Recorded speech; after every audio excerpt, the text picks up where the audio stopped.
I'm going to talk about my concept of the armistice, which is um, connected to the concept of the arc, which I just did a bunch of videos about. And essentially, the armistice is like an armistice is a world historical horizon. And so the idea is that there have been a series of world historical horizons that can't really understand one another, and that we're in one. There have been others in the past, and there will be another, like there will be a next one. And the arc is bringing us from the current horizon um, into the next horizon, and or the next armistice. And the thing about these horizons is that perhaps they form a series where basically things are getting, in some sense, better and better, or at least more and more um, immaterialized and like powerful and fair and just, hopefully, though that's not guaranteed. Um, but also that within each armistice, there is like um, a, a superficial field of consciousness that is like false consciousness.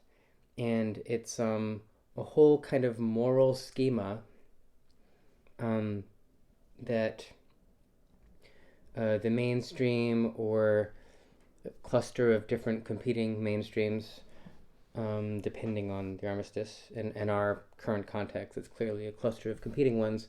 Um, that so it's this field of ideas, and subjectively to the people who have the ideas in their mind, they're experiencing them as moral values that are sort of like the meaning of life, and they make sense, and they're good, um, and that like you're supposed to live your life in a certain way because of them. But if they only really knew, um, those values actually are like a cog in a machine where there is a underlying process that is economic, productive, um, that imposes these ideas on people so that they will play their role as workers and consumers and just sort of subjects to a particular power structure. So that's the idea of like ideology. And within any one armistice, um, a task for philosophy, or for just like authentic art, real science, real politics. Um, the task will sort of be to uh, focus on contradictions in this superficial cultural horizon, and just like um, lean into them, sort of like obsessively interrogate these contradictions. Um, and doing that will cause a negative reaction from the wider culture, because it is it's threatening to that order, which is has like actual I guess like violence protecting it, but it's also libidinal. It's like unconscious, instinctive hatred will kind of be aroused if this complex is threatened. But in kind of honing in on these contradictions, um, something gets ruptured also, and it um, it can there can be this kind of illumination where, with enough courage and insight, perhaps genius, um, coordination, initiative, and things like that, a new idea can be born. And if that new idea could serve a passage from the current armistice to a new, better armistice, then like the world spirit of history might like take it up, and maybe in some tiny little region it was born in some kind of like avant-garde hotbed of some time of some kind, or a kind of proletarian cultural environment in the sense of like one that isn't really recognized by um, mainstream media or something like that, where it just doesn't have a real voice.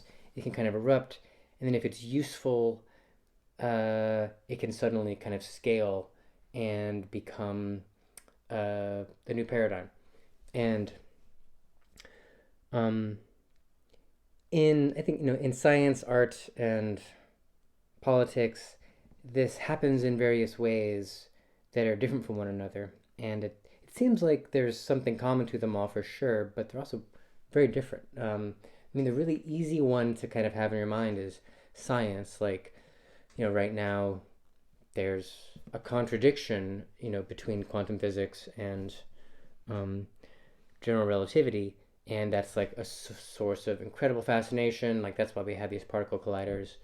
Um, and presumably at some point, um, you know, enough work will be done, and there will be some kind of insight or whatever, and then um, the there will be a new theoretical regime in science that will like bring about a new world in certain ways, or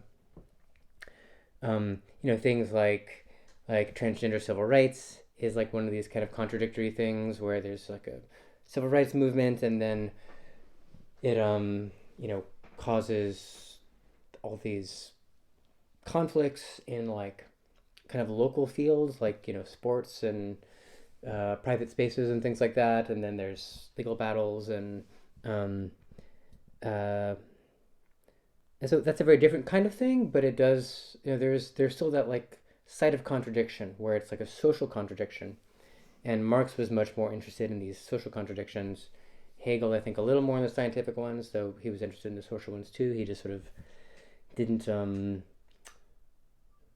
focus on antagonism quite as much, I guess.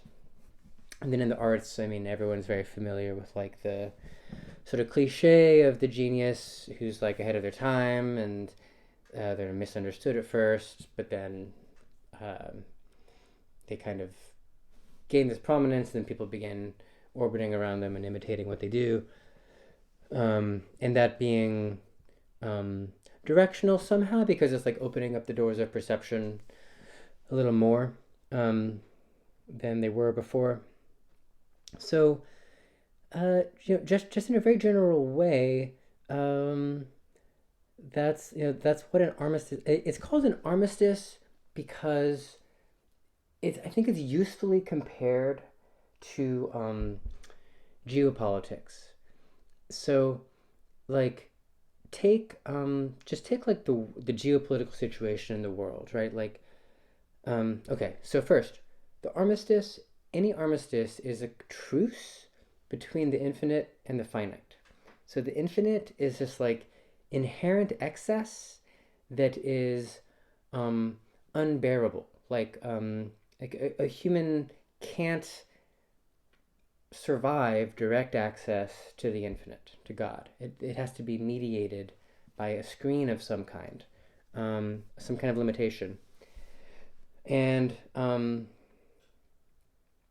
but so imagine like in world history, like imagine that the infinite is war, and like we're seems like possibly on the verge of war. So this is very sure everyone's kind of feeling this, where like war is in some way like the natural state of things, and if it breaks out, there's it's just really hard, and like but then a lot of hard work gets done, a lot of ingenuity and stuff like that. Like one wins by sort of figuring something out, and uh, and then eventually a new order surfaces. And so like we're sort of in this order that was established after World War II, and that's perhaps starting to dissolve. But like, so it's like the current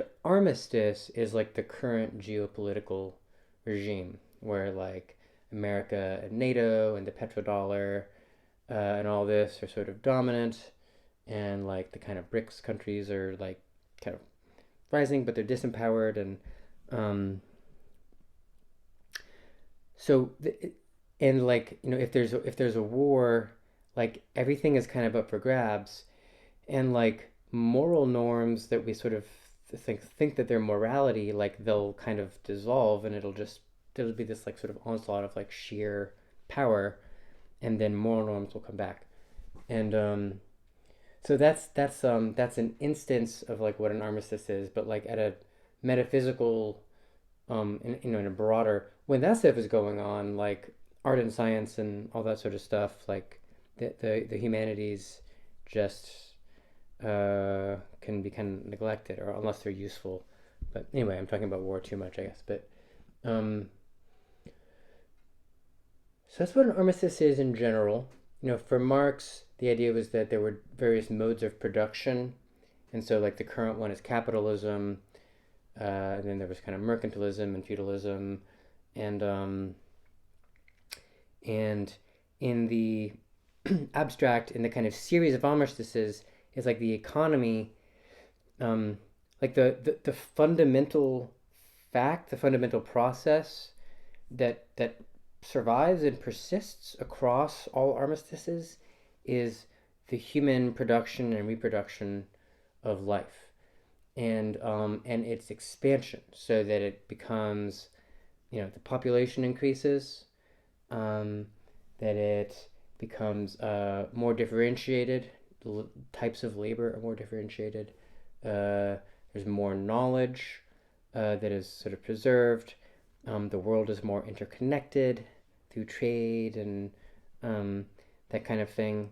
And so, as that kind of is on one plane, that's all just sort of increasing in the substructure. In the superstructure, there's more like vertebrae, there's more like differentiated units. So it's like this is kind of smoothly going up. This has like scenes, these armistices, where a certain moral social order exists, and like production can increase um, in like this ordinary way for a while within a particular armistice, and then at a certain point, that like state no longer serves expansion any longer, and so something has to collapse, and there's like a phase transition. They're like saying in science where um, that it's no longer a crystal. Now all of a sudden it's a fluid. It's like a different state, and then that new state can contain more increase for a while. Um, and you find this is kind of like the essence of German idealism. There's different angles on it in Hegel, Nietzsche, Marx, Schelling, but to the naive view, it's like there's an objective world out there, and then here's our subjective world, and we're kind of trying to understand the objective world or whatever. But the insight of German idealism is that there's this real, true interpenetration between spirit and matter, and it's dynamic on both ends. It's a seesaw. Um, and in principle, then there's some kind of either virtual or actual end to the series. Maybe that's a sort of permanent kingdom of heaven, where according to a more of a Neoplatonic view, it's like the finite just turns back into the infinite, and everything is undifferentiated once again until the process starts again.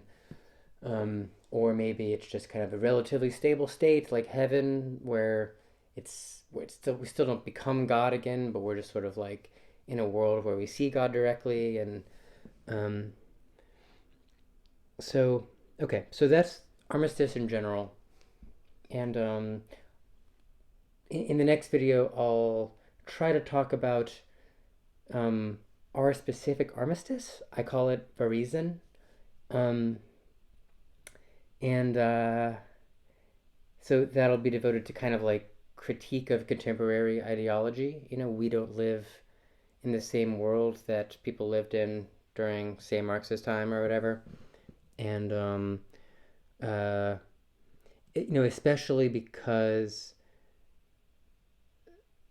uh, collective society is fragmenting so much, I think that there's a lot of ideology that passes itself off as truth, because it is um, it's disempowered, like it's coming from a disempowered place, and because of that, it's like, oh, there's like the fake mainstream thing out there, and this view of mine, which is being held down, um, is the truth, and that critique of the mainstream is pretty much correct, but the same critique applies to those views as well. They're sort of like um, mutually mutually sustaining counterforces of false consciousness. And what's really happening is a sort of future shock that no one knows how to handle, um, or like even really articulate what's happening. So the arc is uh, meant to be a kind of vessel where it's not part of ideology. It is free of ideology. It's like it's its own thing, and it is not enslaved to those ideas, and that's why it's like a ship that can kind of carry us to the next higher regime, rather than keep us down in the current one.